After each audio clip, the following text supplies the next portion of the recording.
오늘 말씀은 갈라디아서 1장 11절로부터 24절까지의 말씀입니다. 저번 주에 바른 복음, 다른 복음에 대해서 말씀을 나눈 바가 있는데 오늘 말씀과 좀 연계되어져서 바른 복음에 대한 내용을 조금 더 살펴보고 싶습니다. 오늘 말씀에 보면 15절부터 이렇게 기록되어져 있습니다. 그러나 내 어머니의 태로부터 나를 택정하시고 그의 은혜로 나를 부르시니가 그의 아들을 이방에 전하기 위하여 그를 내 속에 나타내시기를 기뻐하셨을 때에 내가 곧 혈육과 의논하지 아니하고 그리고 사도들을 찾지도 않고 예루살렘으로도 가지 않고 다메섹으로 돌아갔다 하는 말씀이 기록되어져 있습니다.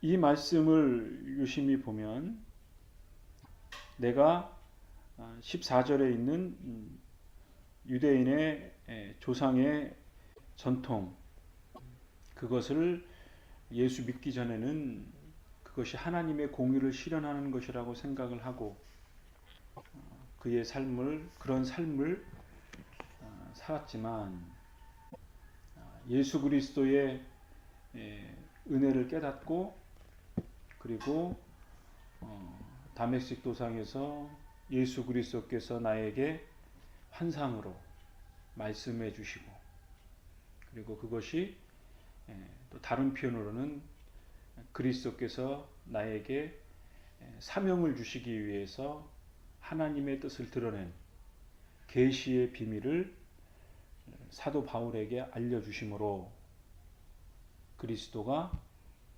단순한 십자가에서 죽으신 그 분이 아니고 구약 성경에 그렇게 예언되어졌던 참된 메시아, 참된 그리스도이심을 믿음으로 고백을 하게 되고 그 이후로부터는 사도들을 찾아가서 이 계시가 진짜입니까 아닙니까 또 다른 사람을 만나서 의논하지 아니하고 오로지 믿음의 표대를 향해서 자기의 삶을 새롭게 그리스도의 제자로서의 삶을 살아가는 그러한 사도 바울을 우리가 이해할 수 있습니다. 설명이 좀 길었던 것 같은데 바른 복음이라는 것이 무엇이냐? 바른 복음이라고 하는 것은 시간에 말씀을 드렸던 다른 복음, 유대인의 전통, 율법을 지켜야 함으로 구원을 얻는 그 인간의 행위를 통해서 우리가 구원을 얻을 수 있다라고 하는 제사를 통해서 내가 하나님 앞에 의로워질 수 있다라고 하는 그러한 인간의 공로에 대한 전혀 새로운 하나님의 은혜의 방편이다.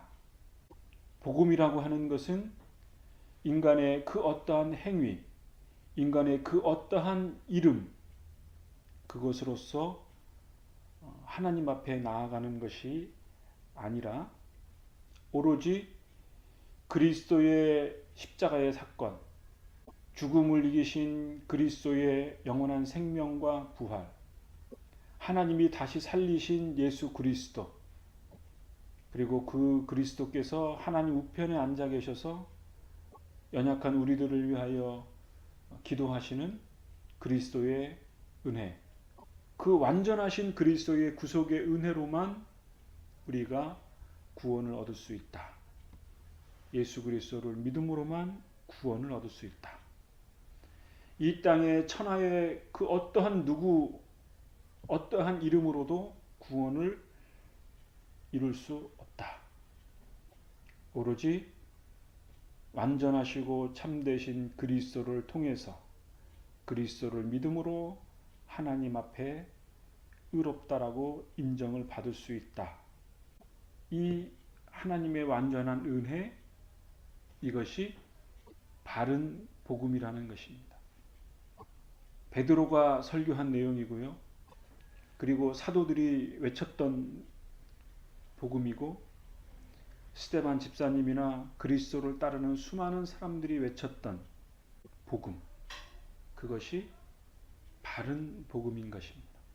갈라디아서의 주제의 내용이 율법을 지켜서 의롭다함을 받는 것이 아니라 오직 믿음으로 의롭다, 믿음으로 의로워진다라고 하는 우리가 잘 아는 마르틴 루터의 이신칭의, 그것과 일맥상통한다고 우리가 이해할 수 있습니다.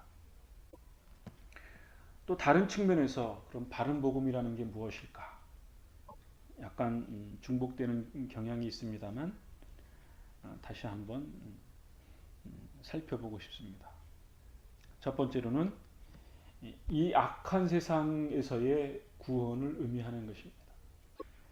갈라디아서 1장 4절의 말씀에 보면 예수님께서는 하나님 우리 아버지의 뜻을 따라 이 악한 세상에서 우리를 건지시고 우리의 죄를 씻기 위해서 자기의 몸을 바치셨다고 했습니다.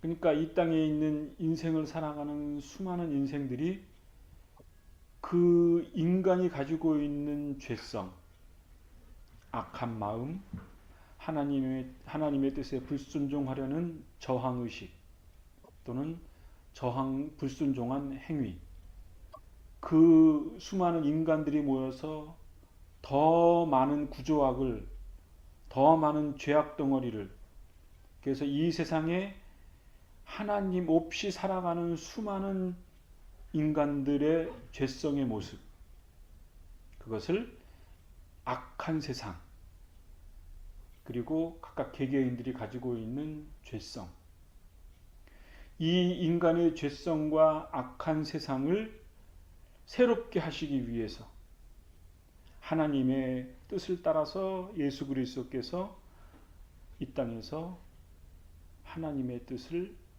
완성하신 분이시다.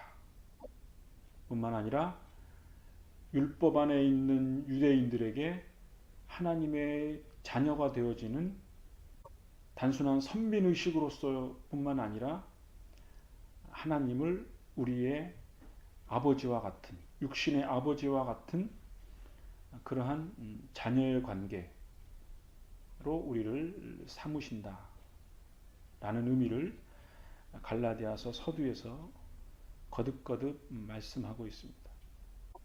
두 번째로는 율법을 지키는 것이 아니라 그리스도를 믿는 것이다. 율법은 우리의 연약한 인간임을 깨닫게 하는 거죠. 그리고 우리는 율법을 하나라도 범하면 모든 율법을 완전하게 다 준수했다 하더라도 하나의 율법으로 우리는 율법을 못 지키고 율법을 범하고 하나님의 뜻을 거역하게 된 것이죠. 그렇기 때문에 율법을 완전하게 지키는 사람이 없습니다. 제가 전에 어떤 목사님 말씀을, 좀 이상한 가치관을 가지고 있는 목사님인데 자기는 율법을 다 지킨대. 그래서 제가 깜짝 놀랐습니다. 도대체 저 사람이 성경을 알고 하는 말인가?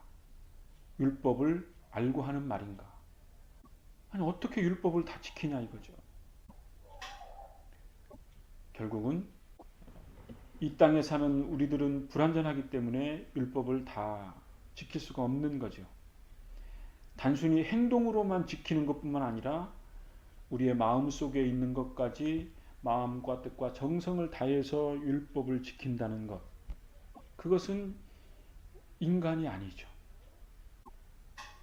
그렇기 때문에 갈라디아서 2장 16절에는 이렇게 말씀하고 있습니다. 우리는 율법을 따른다고 해서 의롭다함을 받는 것이 아니라 예수 그리스도를 믿음으로 의롭다함을 얻는 것을 압니다. 그래서 우리는 의롭다함을 얻으려고 그리스도를 믿었습니다. 우리가 의롭다함을 얻는 것은 그리스도를 믿었기 때문이지 율법을 지켰기 때문이 아닙니다. 율법으로는 어느 누구도 의롭다함을 얻을 수 없습니다. 이렇게 갈라디아에서의 우리에게 교훈하고 있습니다. 세 번째로는 그리스도의 십자가의 저주로 인해서 그것이 단순히 십자가의 고통, 인간의 저주, 멸시받는 로마의 극심한 형, 죄를 지은 자에 대한 형벌, 십자가의 사건으로 보면은 그런 것으로 이해할 수 있지만, 그러나 그 십자가의 저주를 통해서 그리스도께서 인간이 가지고 있는 모든 인류가 가지고 있는 죄가 십자가에 매달렸다 라는 것을 의미하는 거죠. 그리고 예수님께서 다시 부활하셨다 라고 하는 것은 죽었다가 다시 살으셨다 라는 것을 우리에게 교훈하고 있는 것입니다. 갈라디아서 3장 13절의 말씀에 보면 그리스도께서는 율법이 우리에게 씌운 저주를 거두어 가셨습니다. 그리스도께서 우리를 대신해서 저주를 받으셨습니다. 성경에도 이렇게 적혀 있습니다. 나무에 달린 사람은 다 저주를 받은 것이다. 하나님의 아들 예수님이 십자가에서 달리신 저주를 통해서 모든 인류가 십자가에 달린 거죠. 이것을 모형이라고 하고 또는 대표성이라고 이해할 수 있는 거죠. 아담이 범죄함으로 말미암아 그 인간의 후손들 모두 다 죄인이 된 것처럼 예수님께서 십자가에서 달리심으로 그리고 다시 부활하심으로 생명이 되심으로 예수님을 믿는 모든 사람들이 십자가의 저주와 사망에서 생명으로 새로운 존재로 거듭나여지는 그 대표성, 모형, 이것을 통해서 그를 예수 그리스도를 믿는 모든 사람들에게 주어지는 하나님의 공의, 하나님의 의로움이 되는 거죠. 이 세상에 있는 모든 것들은 대가를 지불하죠. 그리스도의 십자가에 고난이 없는 영광이 없고 그리스도의 찢어지는 육체적 고통이 없이는 생명이 없는 거죠. 죽음이 없이는 우리에게 부활의 소망이 없는 거죠. 그리스도 십자가의 저주를 통해서 우리는 우리 죄의 비참함을 깨닫고 나의 죄죽임에 대한 처절한 깨달음이 우리의 영혼 깊은 곳에서부터 자각되어지고 그래서 그리스도가 아니면 우리가 용서받을 수 없다라고 하는 그러한 전인격적인 십자가의 죽으심, 그 앞에 나를 산제물로 드리는 그러한 헌신의 행위가 동반되어져야 하는 거죠. 그럴 때 그리스도와 함께 영광에 참여할 수 있는 거죠. 이런 것을 우리는 바른 복음이라고 이해할 수 있을 것입니다. 그렇다면 이러한 복음의 근원은 어디서부터 오는가? 약간 중복되는 것일 수도 있지만 복음이라고 하는 참된 복음의 근원은 인간으로부터 오는 것이 아니라고 했습니다. 인간의 행위로부터 오는 것이 아니라고 했습니다. 그러면 어디서부터 오죠? 그것은 거룩하신 성부, 성자, 성령의 삼위 하나님의 역사하심, 계획하심, 그분의 거룩한 뜻과 그분의 이루심으로 이루어지는 거죠. 이것은 성경 전체를 통해서 면면이 드러나는 부분이라고 이해할 수 있습니다. 물론 어떤 부분에는 성부 하나님, 엘로힘의 하나님이 강조되는 경우도 있고, 어떤 때는 영이라고 표현되는 것도 있고, 어떤 때는 숨겨진 그리스도의 모습으로 서술된 부분들도 있고, 이렇게 아주 삼위 하나님의 역사하시는 것들이 곳곳에서 숨겨져 있는 것을 우리는 이해할 수 있습니다. 저번 주에는 베드로에 대한 말씀을 살펴보았는데, 갈라디아서는 사도 바울이 기록했다고 알려져 있다고 했습니다. 오늘은 사도 바울을 통해서 한번 살펴보고 싶습니다. 사도행전 9장 1절부터 20절의 말씀에 보면 사도 바울이 그리스도를 만나는 내용이 담겨져 있습니다. 이때만 하더라도 사도 바울은 정통적인 유대인이었고 하나님을 섬기는 정말 열심히 있는 종교인이었습니다. 예수를 믿는 사람, 예수를 따르는 사람들이 하나님을 모독한다고 생각을 했습니다. 그래서 그리스도인들을 잡으려고 다마스커스로 가는 중에 하늘로부터 밝은 빛이 비추었습니다. 그리고 하늘에서 사울아 사울아 내가 왜 나를 핍박하느냐, 쉬운 성경에는 왜 나를 박해하느냐 이렇게 기록되어져 있습니다. 그럴 때 이 사도 바울의 이 음성을 이해할 수 없었습니다. 하늘로부터 온 음성은 천사로 이해할 수도 있고 하나님의 음성이라고 이해할 수도 있는데, 아마 유대인의 관례상 하나님을 보면 죽는다라고 생각을 하는 그런 경향이 강했기 때문에 천사로 이해할 수도 있었을 것입니다. 아니면 하나님의 대리인으로 이해할 수도 있었을 텐데, 어쨌든 간에 사도 바울은 내가 왜 나를 핍박하느냐, 왜 나를 박해하느냐, 사도 바울은 이해할 수 없는 거죠. 자기가 하는 행위는 예수를 믿는 그리스도인들을 잡으려고 가는 것인데, 그것이 하늘로부터 오는 음성, 하나님을 박해한다고 하니 사도 바울은 이해할 수 없었을 거고, 이 음성이 누구인지 이해할 수 없었습니다. 사도 바울이 뭐라 그랬냐면, 주님은 누구십니까?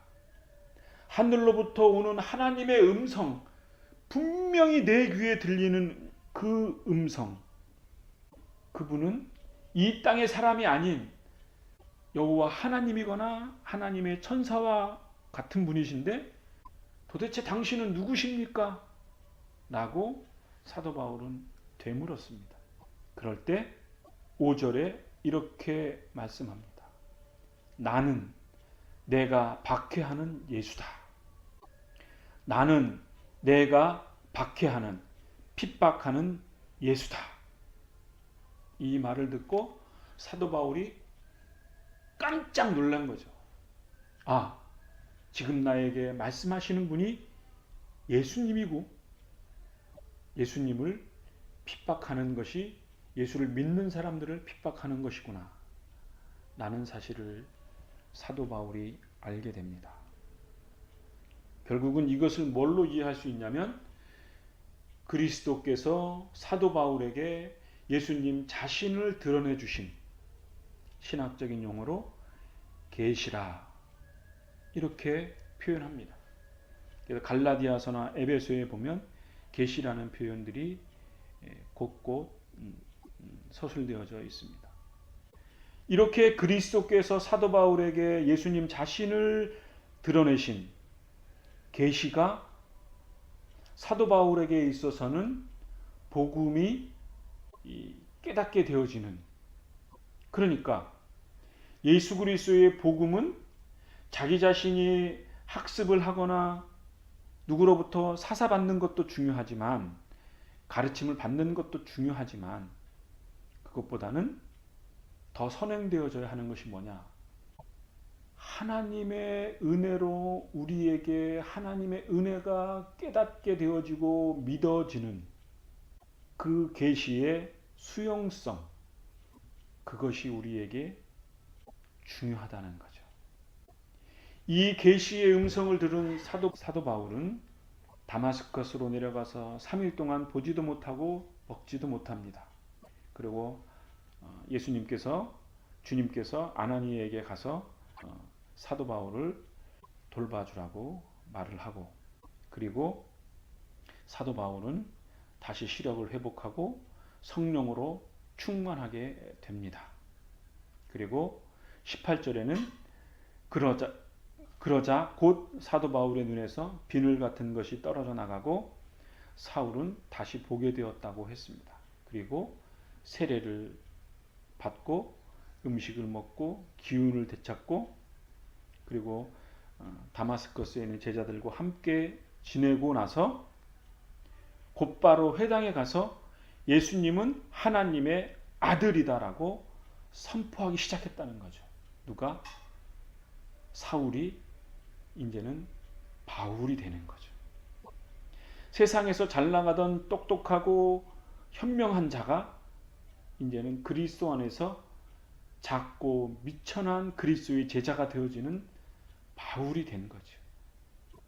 그렇기 때문에 복음이라고 하는 것은 사람에게서 난 것이 아니고 그리스도의 계시, 성경에 기록된 계시를 통해서 하나님의 뜻이 드러나고 그것이 기록으로 남고, 그리고 그것을 우리가 읽거나 또는 그것을 설명되어지는 설교를 통해서 우리가 그 진리의 말씀을 우리가 믿음으로 받고 그것을 고백하는 것이라고 이해할 수 있습니다. 그래서 갈라디아서 1장 12절에 이렇게 말씀하고 있습니다. 그것은 내가 사람에게서 얻은 것도 아니고 사람에게서 배운 것도 아닙니다. 그것은 예수 그리스도께서 내게 보여준 것입니다. 예루살렘으로 간 것은 하나님께서 그렇게 하라고 계시하셨기 때문입니다. 계시하셨기 때문입니다. 사도 바울은 이렇게 고백을 하는 거죠. 나는 거기에서 교회의 지도자들을 만났습니다. 그들과 따로 만나서 이방인들에게 전하는 복음을 설명해 주었습니다. 그것은 전에 한 일이나 지금 하고 있는 일이 헛되지 않기를 바랐기 때문입니다. 내가 전에는 예수 믿는 사람들을 박해하는 사람이었지만은 이제는 예수는 하나님의 아들입니다. 이것을 고백하는 참된 예수님의 제자가 되었음을 예루살렘에 가서 베드로와 야고보와 요한과 같은 제자들에게 사도 바울이 변화된 참된 그리스도의 제자인 것을 어떻게 보면 공인받는다고 할까요? 인정을 받게 되는 거죠. 결국은 뭐냐? 참된 복음이라고 하는 것, 바른 복음이라고 하는 것은 인간에게서 난 것이 아니라 예수 그리스도의 계시, 성경의 계시, 기록된 계시, 그 계시가 가르쳐지고 읽혀지고 그것이 믿음으로 우리가 고백되어질 때, 믿음으로 믿어질 때 그것이 우리에게 영혼의 양식이 되어진다는 것입니다. 또 다른 측면으로 바른 복음이라고 하는 것은 우리가 창세기 3장 15절에 기록되어져 있는 말씀처럼 내가 너와 여자를 서로 원수가 되게 하고 내 자손과 여자의 자손도 원수가 되게 하고 여자의 자손이 내 머리를 부수고 너는 그의 팔꿈치를 물 것이다 라고 하는 소위 말하는 창세기의 복음, 원시복음이라고 하는 이 구약으로부터 내려오는 그리스도가 예표된 계시, 즉 하나님의 거룩하신 경륜과 계획 속에 있는 그것이 복음이라고 할 수 있는 거죠. 그래서 에베소서 1장 3절에부터는 이렇게 말을 합니다. 우리 주 예수 그리스도의 아버지 되시는 하나님께 찬양을 드립니다. 하나님께서는 하늘에 있는 모든 영적인 복을 그리스도 안에서 우리에게 내려주셨습니다. 복음이 하늘로부터 영적인 복으로 그리스도 안에서 우리에게 내려졌고, 4절에는 하나님께서는 이 세상이 창조되기 전에 그리스도의 사랑 안에서 우리를 흠없는 거룩한 백성으로 선택하셨다. 창세전에 우리를 선택하셨다라고 에베소서를 통해서 사도 바울이 고백을 하는 거죠. 신앙적인 고백을 하는 것입니다. 학술적인 논리적인 전개를 하는 것이 아니고 신앙적인 고백을 하는 거죠. 그리스도 안에서 새로운 그리스도의 복음을 깨닫고 난 후에 이 세상에 있는 모든 것들이 하나님 안에서 새롭게 재조명되어지는 것입니다. 5절에는 그때부터 예수 그리스도를 통해 우리는 자녀 삼으시기로 작정하셨다. 하나님께서는 이 일을 바라시고 또 기뻐하신다. 6절에는 놀라운 은혜를 내려주신 하나님께 찬양을 드립니다. 하나님께서는 아무 대가를 바라지 않으시고 은혜를 베풀어 주셔서 사랑하는 아들 독생자 예수 그리스도를 우리에게 보내주셨습니다. 이렇게 고백을 하는 거죠. 그러니까 하나님은 신약시대 때 예수님이 짠 하고 갑작스럽게 나타난 것이 아니고 이 세상이 있기 전에 요한복음처럼 말씀으로 더불어 말씀과 함께 창조하시고 아담이 있기 전에 하나님의 크신 경륜 속에 작정과 계획 속에 우리가 이 땅에 태어나기 전에 우리를 작정하시고 섭리하시는 그러한 새로운 영적인 그리스도 안에 있는 세계를 본 거죠. 그리스도 안에 있으면 모든 것이 새로워지는 놀라운 하나님의 신비를 사도 바울이 믿음으로 고백하고 있는 것입니다. 이러한 고백의 신앙적인 내용을 신학적이거나 철학적이거나 이성적으로 논리적으로 이해를 하려고 하기 때문에 논증과 이성과 고백과 신앙이 이 엇박자가 자꾸 나는 거죠. 그러니까 이성주의자들은 그게 말이 안 된다 이거죠. 하나님이 이 인간이 낳기 전에 어떻게, 이 세상이 창조되기 전에 어떻게, 논리적으로 안 맞는다라고 이야기를 하는 거죠. 좀 냉정하게 논리적으로 보면 그 사람들의 말이 타당할 수 있죠.